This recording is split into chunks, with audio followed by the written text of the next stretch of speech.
Bom dia, meu nome é Vitor, sou aluno de graduação em Química do Instituto Federal de São Paulo e aluno de iniciação científica no Instituto Nacional de Pesquisas Espaciais, e hoje vim apresentar meu projeto sobre o impacto de estruturas com superfícies seletoras de frequência, FSS, no desempenho de materiais absorvedores de radiação eletromagnética na banda X, à base de aditivo inorgânico magnético.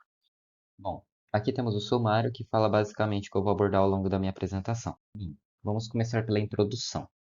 O aumento da poluição de ondas eletromagnéticas na banda X, proveniente de sistemas de telecomunicação e radares, por exemplo, tem gerado cada vez mais influências negativas em aparelhos de monitoramento climático, como pode ser apresentado aqui na imagem, onde eu tenho um radar meteorológico que precisa constantemente estar emitindo e recebendo sinais. Porém, como ele está cercado de aparelhos que trabalham na mesma faixa de frequência, acaba ocorrendo essas interferências, o que acaba prejudicando o seu desempenho.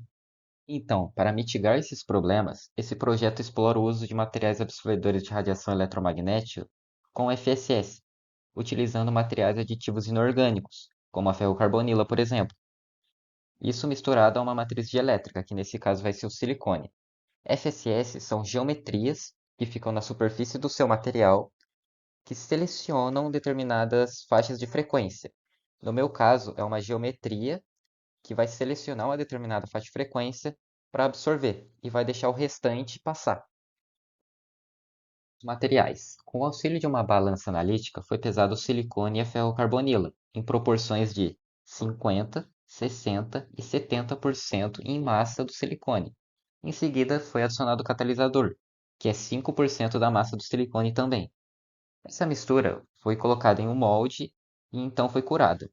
Aqui nós temos a imagem das amostras já curadas, tendo na minha coluna A as minhas FSS de quadrado, na minha coluna B de hexágono, na minha coluna C de octógono e na minha coluna D de decágono, sendo separadas também por fileiras, tendo na minha fileira as minhas amostras de 50% ferrocarbonila, na minha segunda fileira 60% ferrocarbonila e na minha terceira fileira 70% de ferrocarbonila.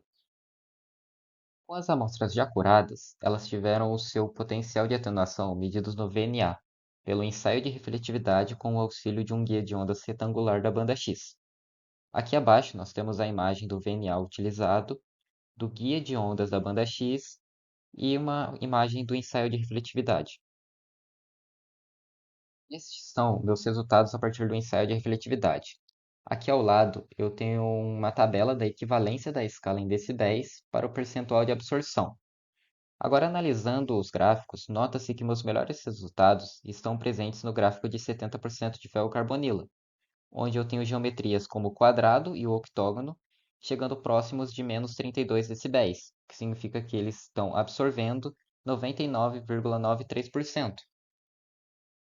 Porém, eu tenho uma geometria como o decágono, que não tem uma absorção tão alta, porém, em quase toda a faixa ele tem uma absorção de menos 10 decibéis, ou seja, em quase toda a faixa da banda X ele está absorvendo 90%.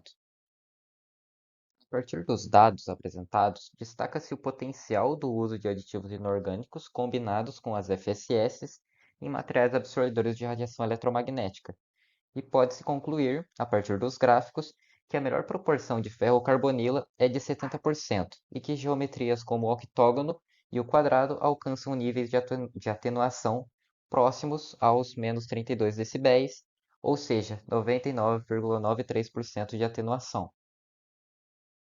Os agradecimentos. Eu gostaria de agradecer ao INPE, ao Grupo MAPA e ao CNPq. E caso tenha alguma dúvida, estou deixando um e-mail de contato.